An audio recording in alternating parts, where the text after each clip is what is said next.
Matemática. Matemática é uma matéria vilã para muita gente. Quem que gosta de matemática? Aí, se alguém levantar a mão, os outros vão dizer, esse é louco, é nerd, sei lá.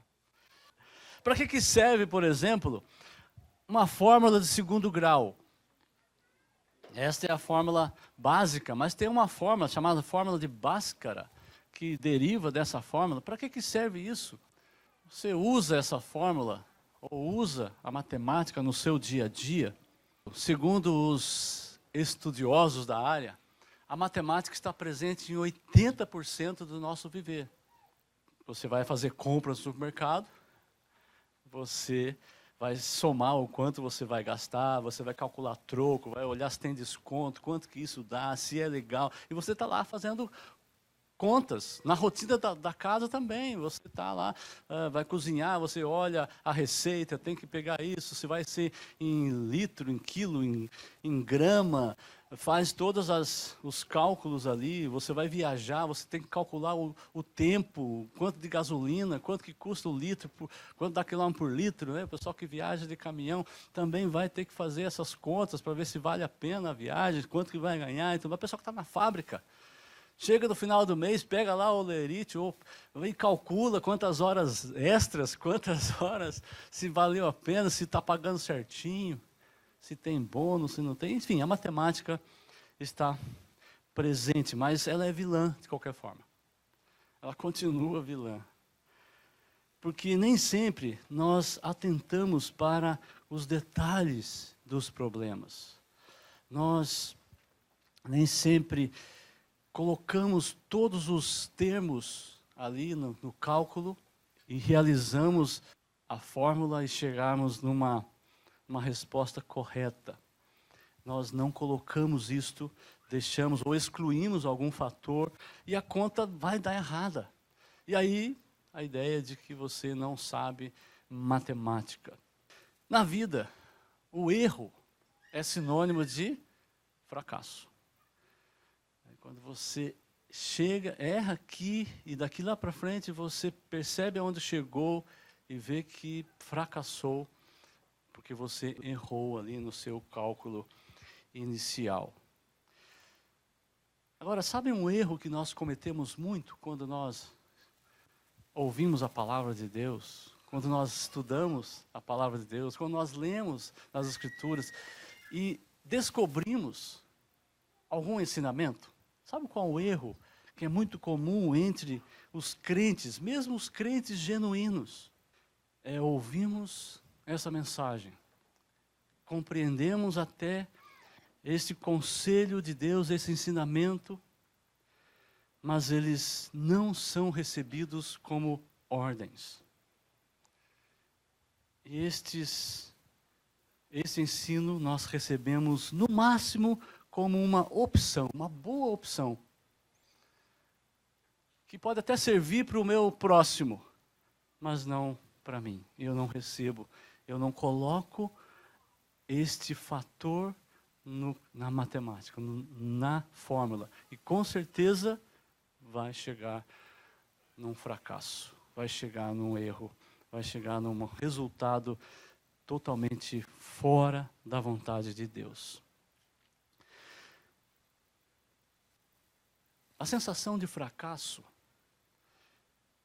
por falhar, ela é muito comum.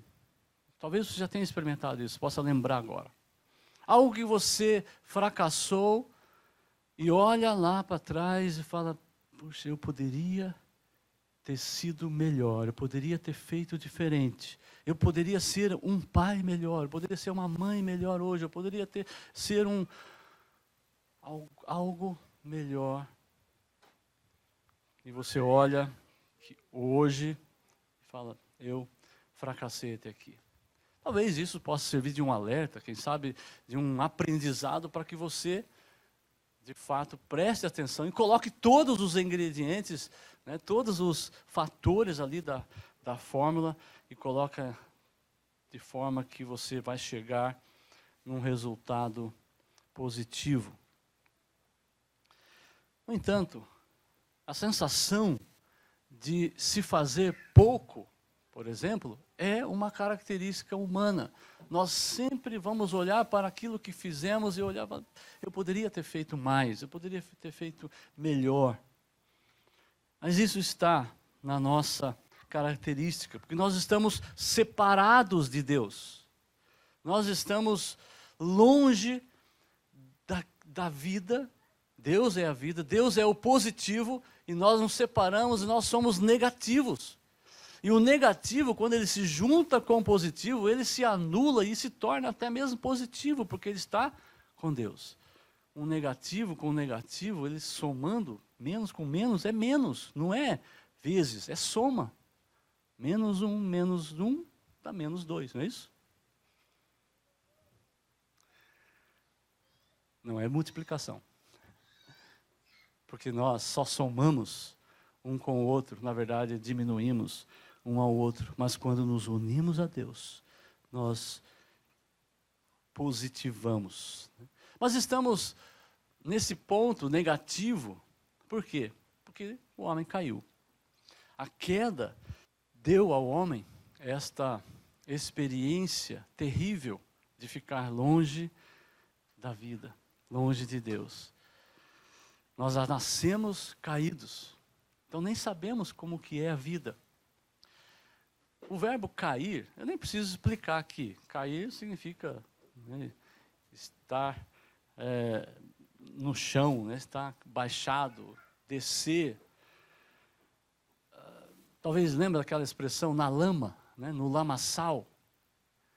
Eu estou lá na lama, no sentido de estar totalmente por baixo.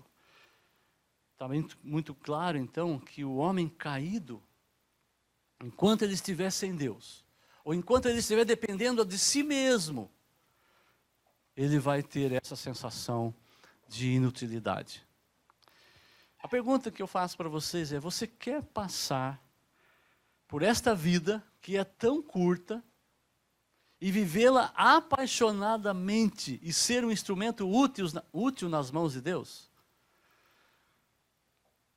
Você quer viver essa vida de maneira útil nas mãos de Deus? Uma vida apaixonada. Vamos orar com Moisés. Olha a oração de Moisés. Aqui na Nova Versão Almeida atualizada diz: ensina-nos a contar os nossos dias para que alcancemos coração sábio. A NVT diz: ajuda-nos a entender como a vida é breve para que vivamos com sabedoria. De fato, nós possamos orar como Moisés, colocar realmente diante de Deus que nós precisamos, carecemos de ajuda para fazer esse cálculo dessa matemática de Deus na nossa vida. Precisamos usar a matemática de Deus. Olha aqui, quem que gosta de matemática, nós temos aí algumas fórmulas. Porque a matemática humana, ela sempre dará resultados negativos. Você tem lá 1 mais 1 vai ser menos 1. Aqui está errado. Mas, infelizmente, na nossa vida experiencial, não está errado. Nós vamos sempre estar na negativa. Pode-se fazer muito, mas a sensação que vamos ter é uma sensação negativa, muito baixa. Nós vamos estudar hoje capítulos 3 e 4 de Tessalonicenses, onde estaremos observando essas duas palavras, fé e amor. Capítulo 1 e 2, fé. Capítulo 3 e 4, Paulo acrescenta o amor.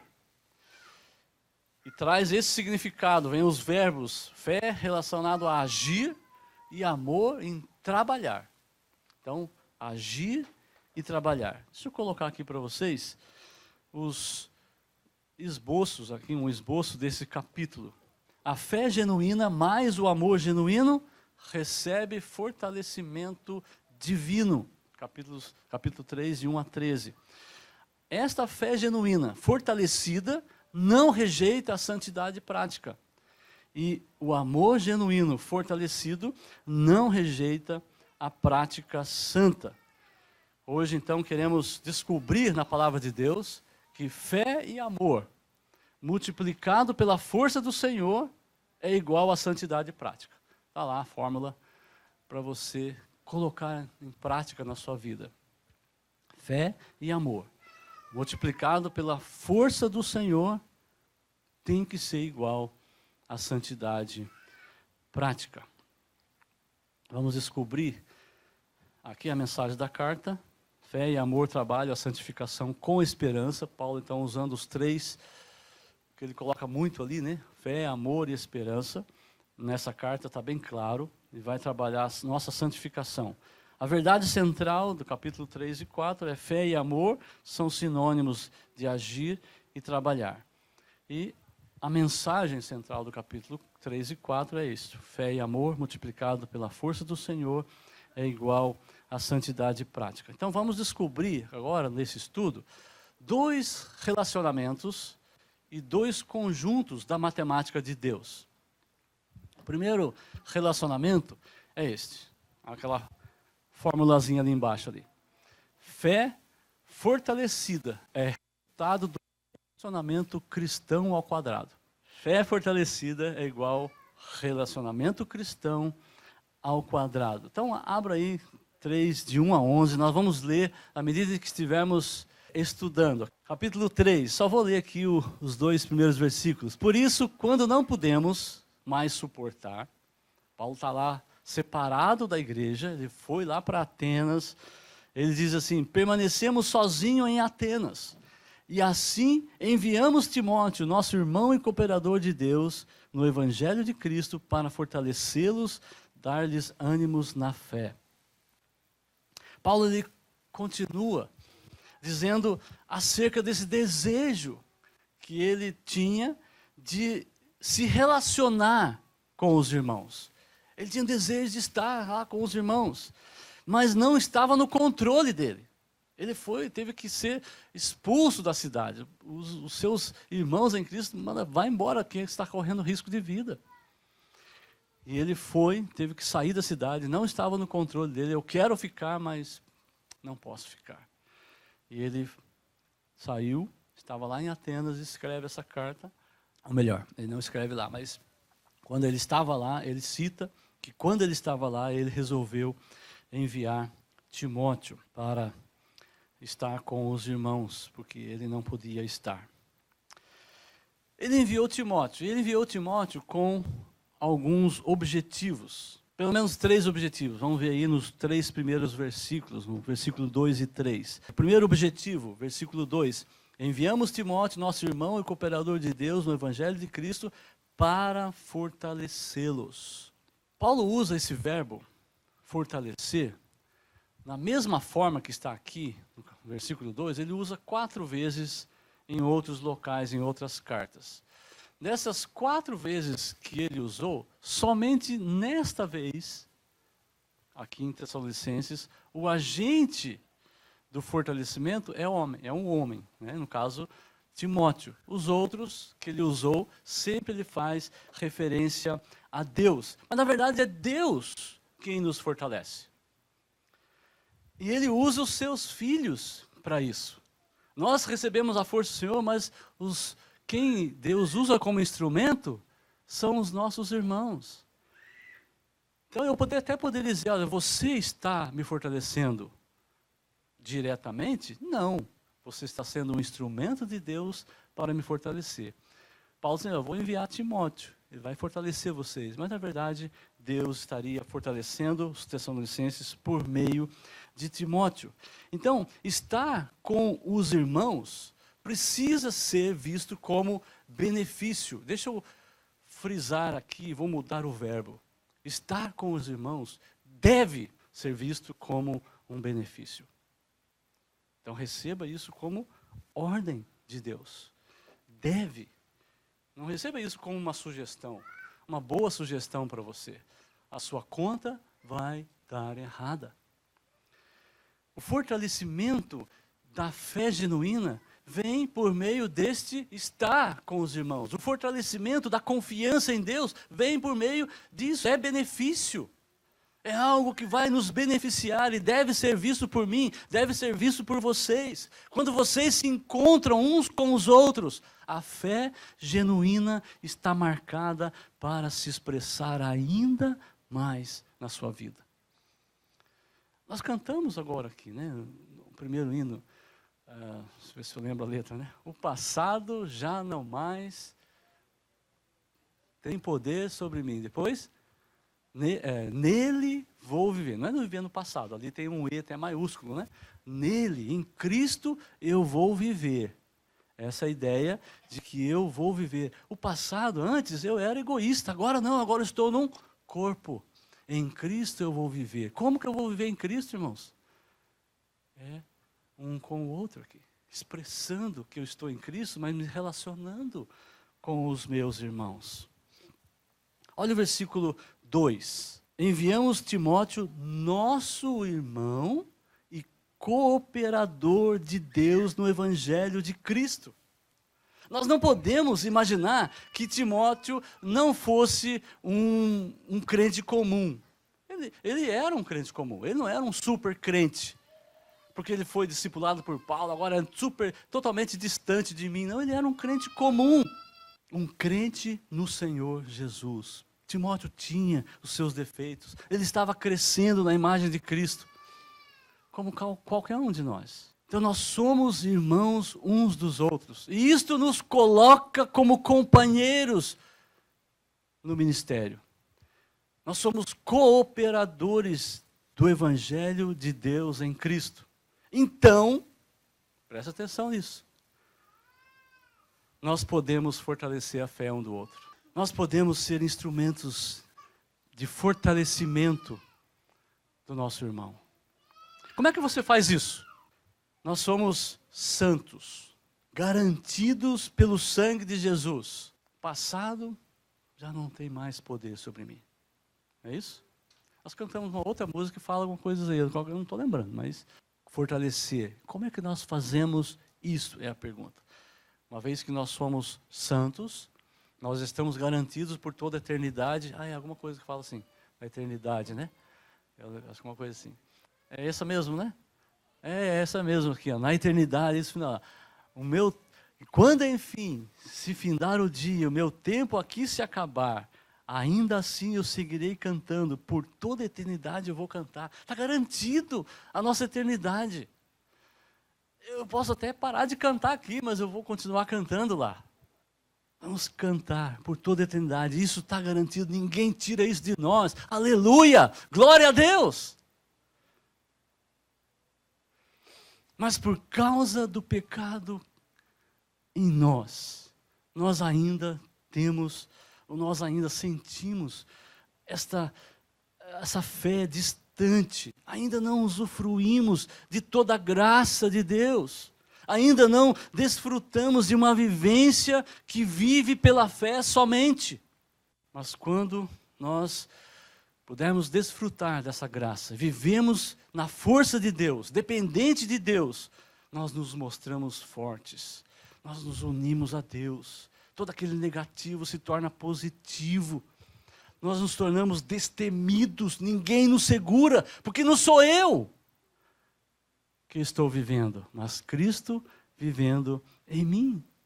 Então fale isso para o seu irmão. Se você está vendo um seu irmão triste, desanimado, totalmente longe, apático de uma vida cristã verdadeira, diga isso a ele. Lembre-o que a força é de Deus. Fortaleça a fé um do outro, lembrando quem nós somos em Cristo Jesus. Paulo diz também que enviou Timóteo para animar, confortar em relação à fé. Versículo 2 ainda, para dar-lhes ânimo na fé. Aqui a palavra, ela significa mais do que trazer a lembrança sobre quem nós somos. Tudo bem, é importante que você diga quem você é em Cristo. Mas aqui, essa palavra animar, esse conforto aqui, é mais do que isso. É mais do que dar um chacoalhão no irmão e falar, irmão, você está desanimado, lembre-se, Cristo é o seu Senhor. É mais do que isso. É mais do que dar uma boa palavra de consolo diante de uma tribulação. Aqui, a palavra significa fazer algo em favor do seu irmão ou irmã. Tem um significado prático. É seguir o exemplo da mãe que consola o filho. Ela faz por ele. Ela realiza ações em favor do filho. O filho está doente. Ela não chega para o filho e fala, filho, você é perfeito, você é forte. Ela não fica somente falando para ele que ele é genki, que ele é saudável. Mas a mãe dá remédio, a mãe dá uma alimentação adequada, a mãe dá cuidados especiais. Lembra lá do primeiro relacionamento? A fé fortalecida é resultado do relacionamento cristão ao quadrado. Percebe? Os relacionamentos entre os irmãos é de extrema importância. Os relacionamentos que nós precisamos ter um com o outro faz parte do chamado de Deus. Porque Deus nos chama para esse relacionamento, primeiramente com Ele e com o seu corpo. Nós não fomos chamados por Deus apenas para fazer parte de um corpo local, onde você vem e consome os benefícios de ter um local, de ter uma comunidade para adorar, que se reúne dominicalmente, de vez em quando você participa do Junta Panelas e participa aí de uma comunhão, nada disso. Não foi para isso que você foi chamado. Você foi chamado por Deus para fazer parte da igreja que Jesus Cristo está edificando. A sua fé será fortalecida como resultado do relacionamento multiplicado uns com os outros. A sua fé está fraca. Avalie como está o seu relacionamento com os irmãos em Cristo na sua igreja local. O terceiro objetivo, Paulo diz no versículo 3, para que ninguém seja abalado por essas tribulações. Vocês sabem muito bem que fomos designados para isso. O Evangelho, irmãos, está repleto. Se você ler a palavra de Deus, vai ver muitos versículos, está repleto de versículos recomendando uma atitude de firmeza, constância, diante das lutas, diante dos desafios que a fé recebe, diante das tribulações, diante das perseguições. O texto bíblico diz, permaneçam firmes, perseverem, mantenham-se fiéis. Mas e nós? Como é que nós recebemos esta recomendação hoje? Quando você é contrariado pelo pastor, ou outro irmão, ou irmã, não é uma perseguição que você está recebendo? A gente vai receber isso aí. Eu fui contrariado. Como é que você reage? Quando você recebe algum comentário maldoso sobre os seus irmãos, como é que você recebe esse comentário? Se você recebe como um desafio a sua fé? Isso abala você? Isso leva você a se afastar? Ou leva você a até mesmo desconfiar de Deus? Afastar-se do corpo de Cristo? Irmãos, afastar-se do corpo de Cristo é afastar-se de Cristo. Se você ainda não viveu uma situação de desafio à sua fé, vai viver. Vai, com certeza. Para que a sua fé seja fortalecida, para que os seus irmãos tenham oportunidades de ser bênção na sua vida, é que Deus permite essas perseguições, esses desafios. Deus até manda esses desafios na sua vida. Queridos, olha o versículo 5 a 11. Nós vamos ver aí, pegando essa última parte aqui do capítulo 3. Por esta razão, não suportando mais, enviei Timóteo para saber a respeito da fé que vocês têm, a fim de que o tentador não os seduzisse, tornando inútil o nosso esforço. Daqui a pouco eu continuo lendo aí. Paulo, ele estava afligido. E a notícia de que os irmãos estavam saudosos dele consolou Paulo. Versículo 6 em diante vai falar sobre isso. Agora pensa comigo. Você vivendo pela fé, com fé, recebendo o fortalecimento do Senhor, se há essa experiência, você viver pela fé, com fé, relacionando com os irmãos, recebendo esse fortalecimento na sua fé com os irmãos, isso não é um conforto? Não é um consolo? Com certeza, é algo benéfico, é algo que você vai se sentir bem. Nós somos pecadores, irmãos. Nós somos dependentes da graça de Deus todo dia. Por isso, exatamente por isso mesmo, exatamente por isso, eu e você podemos ser instrumentos da graça. Os irmãos ali eram instrumentos da graça na vida de Paulo. Olha o versículo 6. Agora, porém, Timóteo acaba de chegar da parte de vocês, dando-nos boas notícias a respeito da fé e do amor que vocês têm. Ele nos falou que vocês sempre guardam boas recordações de nós, desejando ver-nos, assim como nós queremos vê-los. Por isso, irmãos, em toda a nossa necessidade e tribulação, ficamos animados quando soubemos da sua fé, pois agora vivemos, visto que vocês estão firmes no Senhor. Eu posso ser instrumento de Deus, instrumento da graça de Deus. Diga isso. Diga isso.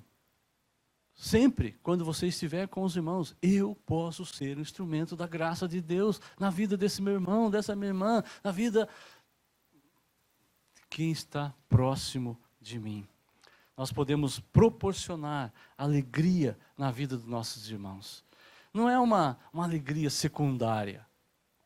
De forma alguma. Olha o versículo 9. Como podemos ser suficientemente gratos a Deus por vocês, por toda a alegria que temos diante dele por causa de vocês?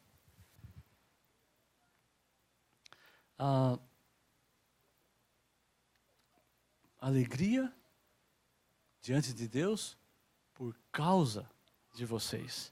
Porque é a alegria de compartilhar da mesma fé. Compartilhar da mesma graça, do mesmo Deus misericordioso. Fé fortalecida. É resultado do relacionamento cristão ao quadrado. Ok, o segundo relacionamento. Amor crescente. É resultado do relacionamento divinal ao cubo. Propositadamente eu coloquei ao cubo ali, porque é o trino Deus. Somente o Senhor é que vai fazer crescer o amor que nós vamos ter um pelo outro. É só Deus que vai fazer isso. Eu não tenho que depender de uma ação bondosa sua, porque você vai fazer ação bondosa, mas também vai chutar minha canela, mesmo sem querer. E aí, se eu depender disso, eu não vou te amar. E talvez seja por isso que eu não amo. Pode ser. Eu ainda esteja dependendo desse irmão. Mas é Deus que vai fazer crescer o amor. Somente o Senhor realiza essa obra do aumento do amor de um para com o outro. Então tenha um relacionamento com a Trindade. E aguarde o aumento do amor para com o seu irmão. Olha o progresso aí, olha o versículo 12. Que o Senhor faça crescer e transbordar o amor que vocês têm uns para com os outros e para com todos, a exemplo do amor, do nosso amor por vocês. Então percebe aqui, amor para com uns com os outros, né? Para com outros e para com todos. Irmãos, Deus está no controle. eu não posso tomar o controle das mãos de Deus. Nem eu, nem você. Eu não posso, eu mesmo, determinar com quem eu não vou me relacionar. Eu não posso fazer isso. Selecionar uns em detrimento de outros. Por isso, a nossa oração deve ter também esse sentido. Que o Senhor faça crescer e transbordar o amor que vocês têm uns para com os outros e com todos. Tudo bem, você não vai amar todos da noite para o dia. Você vai amar mais uns, mas a ideia é que haja um progresso. Você ame todos. O resultado deste agir de Deus será um amor crescente até a vinda do nosso Senhor Jesus Cristo. Nós temos aqui, no versículo 13, que Ele fortaleça o coração de vocês e sejam para serem irrepreensíveis em santidade diante do nosso Deus e Pai, na vinda de nosso Senhor Jesus com todos os seus santos. Tem uma palavra aqui, irrepreensível, ou irrepreensíveis. Essa palavra significa isento de culpa. E nós sabemos que para estar isento de culpa é somente pela fé em Cristo Jesus. Mas essa palavra é usada também para se referir à maturidade. Por exemplo, Noé foi íntegro, né? Maduro, completo. Um outro exemplo, Abraão. Deus disse a Abraão, ande na minha presença e seja íntegro. A obra salvadora de Deus nos capacita a ponto de Deus exigir de nós um relacionamento sem barreiras. Deus nos deu vida, nos vivificou, não simplesmente para nos deixar vivos, mas Ele nos vivificou para termos um relacionamento com Ele, sem barreira nenhuma. E esse relacionamento com Deus, com a Trindade, será expresso no relacionamento com os irmãos. O relacionamento com a Trindade só é possível pela fé. Só que esse relacionamento não é um relacionamento místico. Porque o que você experimenta nesse relacionamento não é uma ilusão. A realidade desse relacionamento com Deus é percebida por você pela razão. No relacionamento com Deus, você fala com Ele, você fala de você para Ele, mas você precisa ouvir também. E para você ouvir, Deus providenciou a sua palavra. Ele deu a sua palavra, a palavra de Deus, Ele deu a você, para que Ele se comunique com você. Esse livro sagrado é algo, nos termos humanos, diríamos que é dotado de uma tecnologia incrível, do outro mundo. E é mesmo.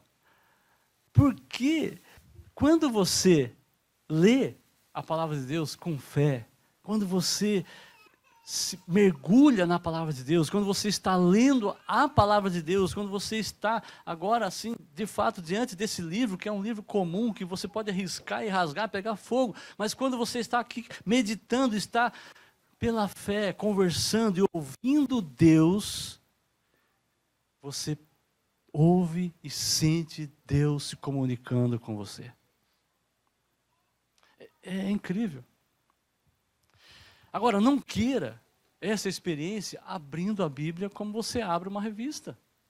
O nosso Deus Pai nos deu a salvação eterna em Cristo, pela sua graça, mediante a fé, e para que essa experiência não seja vazia, ou seja, que essa experiência não seja apenas emocional, que acaba, a emoção some e você até esquece ela,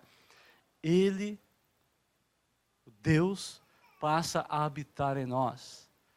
O Espírito Santo está em mim, está em você, que crê em Cristo Jesus. Percebe, irmãos? A tecnologia desse livro. O Espírito Santo habita em nós para que possamos ser conduzidos a toda a verdade.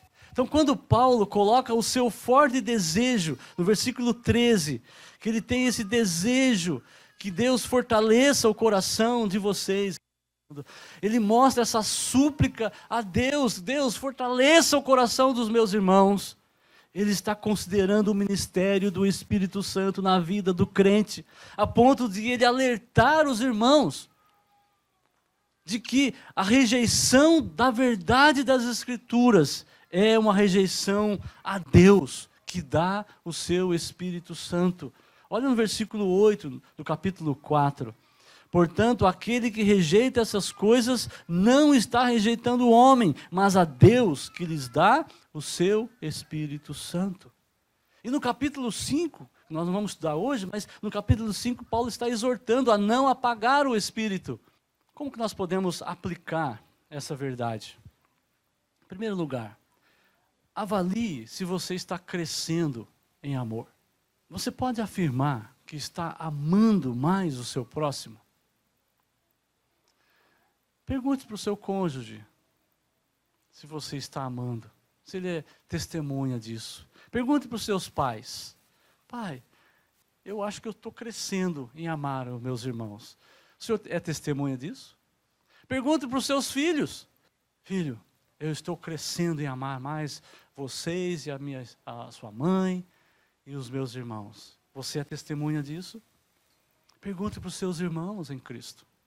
Em segundo lugar, considere as respostas para essas perguntas, mas lembrando que você ainda não é perfeito.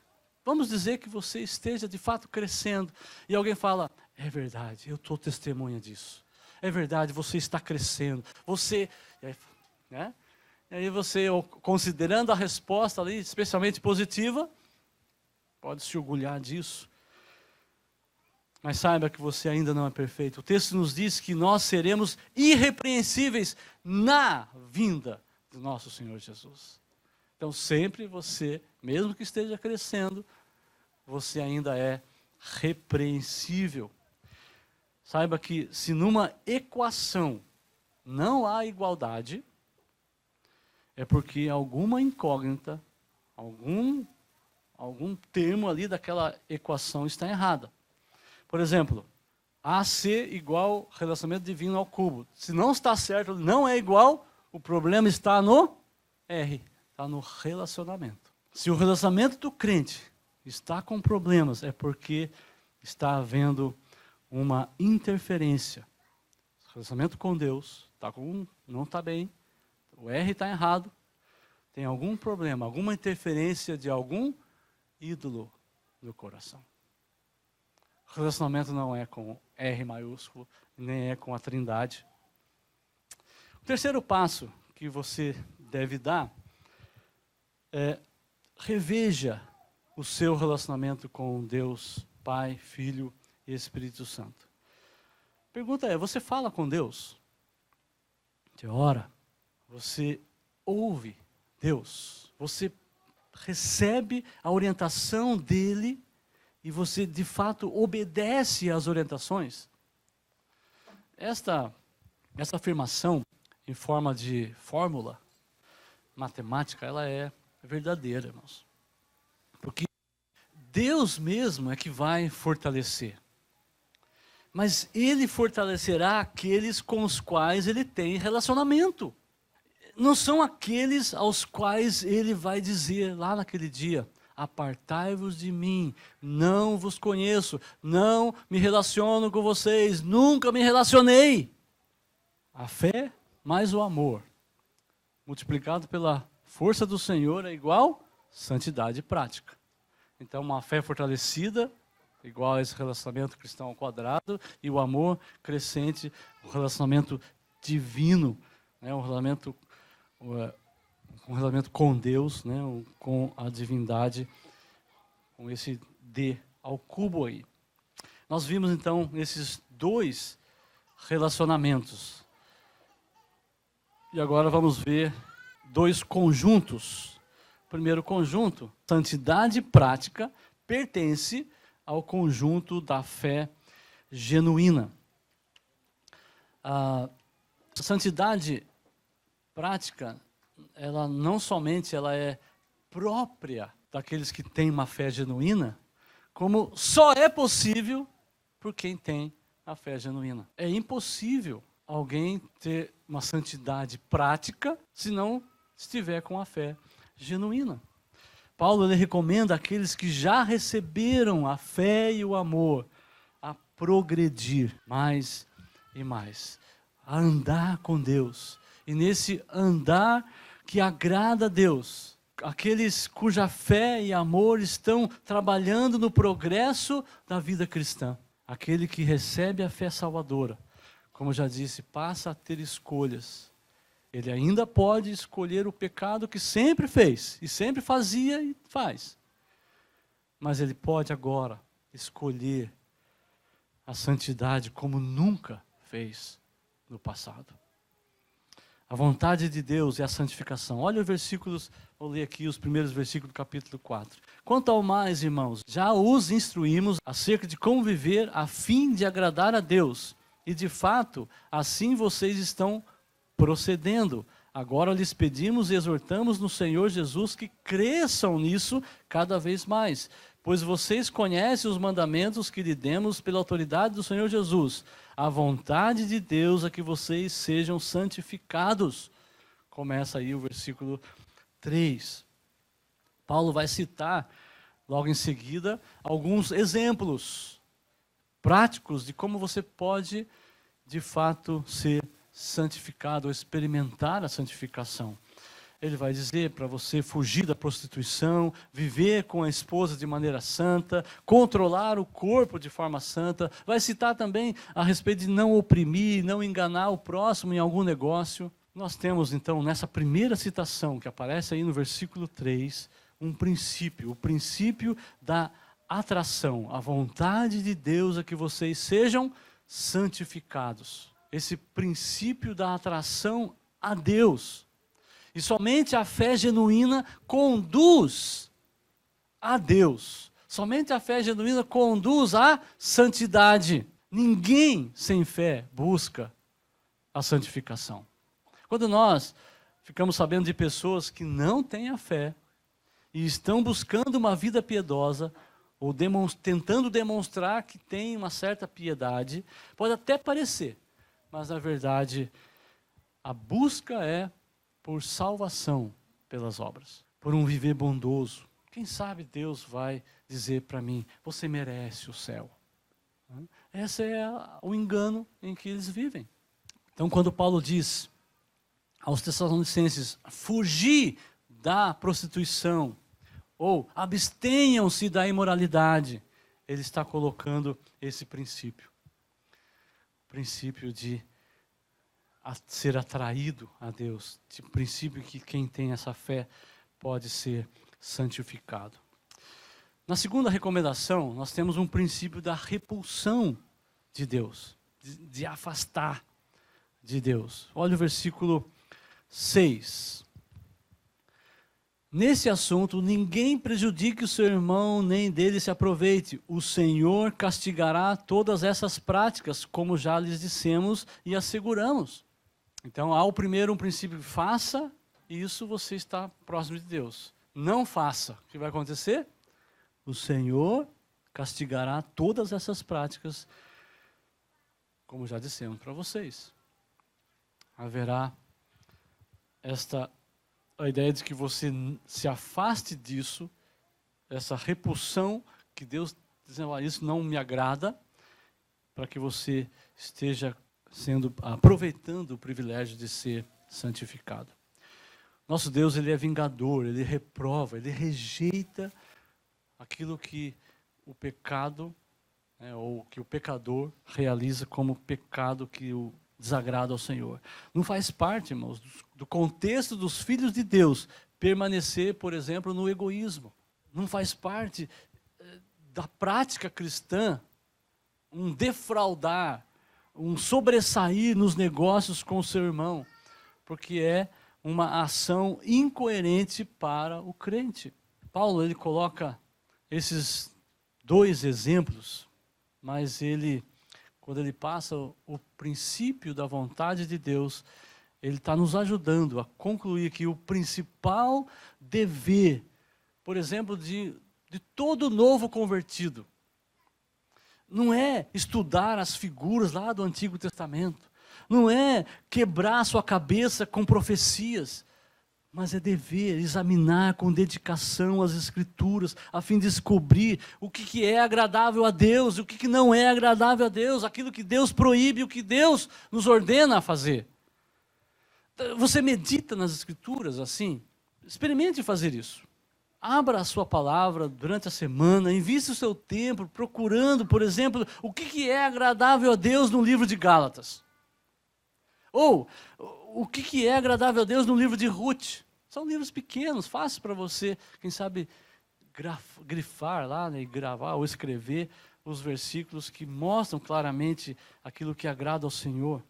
Faça, por exemplo, pesquisa aquilo que não é agradável a Deus em Provérbios. É um livro maior, mas tem muita coisa lá que está claro que não é agradável ao Senhor. Quem sabe você vai fazer um trabalho que pode compartilhar com outros irmãos e vai ser de grande utilidade também na vida de outros. Essa santidade prática começa com a obediência interior. Esses foram aqui os dois relacionamentos. Está aqui, fé fortalecida, amor crescente. Aqui o primeiro conjunto. Vamos para o segundo conjunto. A prática santa pertence ao conjunto do amor genuíno. Versículos de 9 a 12. Quanto ao amor fraternal, não precisamos escrever-lhes, pois vocês mesmos já foram ensinados por Deus a se amarem uns aos outros. E de fato, vocês amam todos os irmãos em toda a Macedônia. Contudo, irmãos, insistimos com vocês que cada vez mais assim procedam. Paulo deixa claro que esse tipo de recomendação até seria desnecessário. Eu nem preciso falar para vocês sobre o amor fraternal. Amar os seus próprios irmãos é algo compreensível até para os incrédulos. Amor fraternal é praticamente uma consequência requerida. Só que hoje,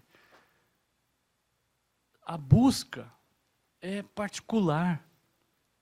Nós buscamos ficar sozinhos. Os relacionamentos são desprezados. Eles são só buscados, eu só vou buscar um relacionamento quando tiver um interesse particular, um interesse egoísta.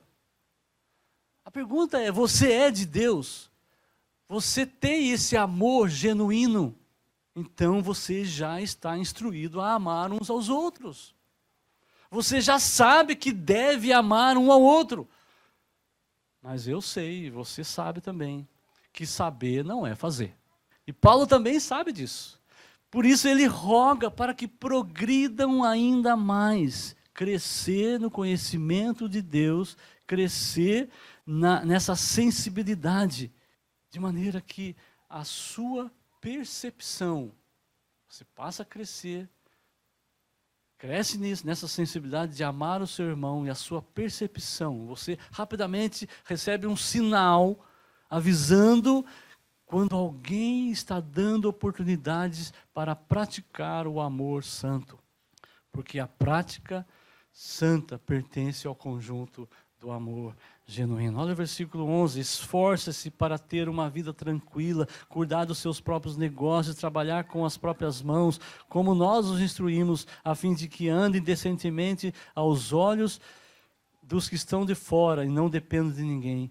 Ser amado por Deus é algo que um cristão genuíno, ele pode afirmar na primeira pessoa. Eu sou amado por Deus. Eu possuo o amor de Jesus por mim. Jesus me ama. Eu posso dizer, eu sou alcançado por Deus. Eu sou uma nova criatura. Então, tem uma conclusão aí. Então, eu possuo o amor genuíno. E, portanto, as minhas ações devem ser santas. A minha prática deve ser santa. A minha prática deve ser consagrada, separada para o louvor e a glória de Deus. A alma cristã que possui o amor genuíno de Deus pode agir de dois modos. Nós cantamos agora há pouco, minha alma canta ao Senhor. Como é que a sua alma canta ao Senhor? Ela pode cantar ao Senhor de dois modos. Ela pode cantar agindo de modo puramente interior. Só você que ouve, está lá cantando, né? E você está vendo se está afinado ou não. Mas está lá dentro de você, lá no seu furor, ou lá no seu cantinho, que não resulta em ações exteriores, quando simplesmente nós meditamos na verdade das Escrituras, e as nossas mentes descansam nessa verdade. Mas não vão além disso, não realiza nenhuma ação exterior. Mas a alma pode também cantar ao Senhor, ela pode agir de modo prático. E vai resultar em ações físicas, exteriorizadas. Por exemplo, compaixão. Uma compaixão pode nos levar a dar um copo d'água a um discípulo de Cristo. Uma coisa tão simples. Ou o amor de uma pessoa por Cristo pode fazê-la tolerar todas as perseguições por amor a Cristo. Eu posso receber uma série de críticas e algo de contrariedade, seja de quem for, ou até mesmo perseguição violenta, e mesmo assim eu vou continuar amando, eu vou tolerar isso, eu vou suportar tudo isso. Essa é a obediência da alma, que está se esforçando em cantar ao Senhor, demonstrando ações práticas, ações físicas, ações visíveis. Como é que você está agindo? A sua santidade, ela está sendo expressa, porque a prática santa só é possível àqueles que são amados por Deus e estão respondendo, amando a Cristo, amando o povo de Deus. Fé e amor multiplicados pela força do Senhor é igual a santidade prática. Nós descobrimos, então, 2 relacionamentos e 2 conjuntos. Está aí, eu nem preciso, vocês já decoraram, né? Já decoraram aí o significado. A fé genuína, mais o amor genuíno recebe fortalecimento divino. A fé genuína, fortalecida, não rejeita a santidade prática. E o amor genuíno, fortalecido, não rejeita a prática santa. No início da mensagem, eu fiz uma pergunta para vocês. Você quer passar por essa vida, que é tão curta, e vivê-la apaixonadamente, e ser um instrumento útil nas mãos de Deus? Pode ser que você tenha dito sim, eu não sei, quero esperar a mensagem para ver. Irmãos, a matemática, ela é considerada vilã, como eu disse, porque aqueles que usam a matemática nem sempre atenta para os detalhes das fórmulas, dos problemas, e deixa de incluir ou excluir algum fator, e com certeza vai dar erro, e aí desanima tentar aprender matemática. E hoje nós vimos que a matemática de Deus relacionada à vida cristã, importa então que o Filho legítimo de Deus, obedecendo às instruções de Deus, do seu Senhor, usando a matemática divina, entendendo que a vida é breve, e nós passaremos esses poucos anos, pouquíssimo tempo, pela história humana caída. E no final da vida, nós vamos saber que corremos a carreira que nos foi proposta. E com certeza, se nós colocarmos obedientemente todas as ordens do nosso Senhor na conta da nossa vida, nós vamos chegar naquele dia e vamos experimentar e poder certificar que a matemática de Deus realmente nos ajuda a alcançar um coração sábio, a uma vivência sábia, uma vida piedosa que se relaciona com Deus e com o povo de Deus. Vamos, aqui é só para mostrar para os irmãos aqui, né? Essa fé fortalecida, o amor crescente, vai resultar nessa santidade prática ou prática santa.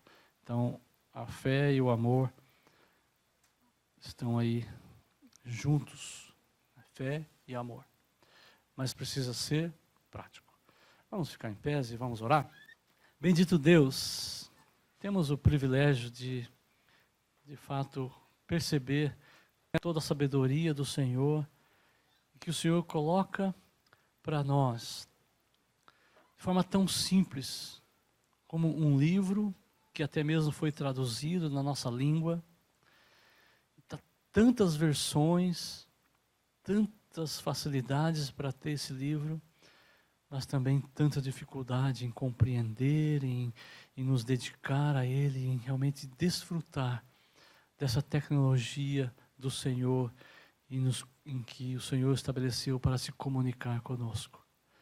Ó Deus, ajuda-nos a desfrutar de toda essa graça e que, como servos do Senhor, nesse relacionamento que queremos ter contigo, possa ser expresso também no relacionamento com os nossos irmãos, que possamos desfrutar, tanto sendo instrumentos do Senhor, como recebendo fortalecimento através dos nossos irmãos. Muito obrigado, Pai, pela Tua palavra.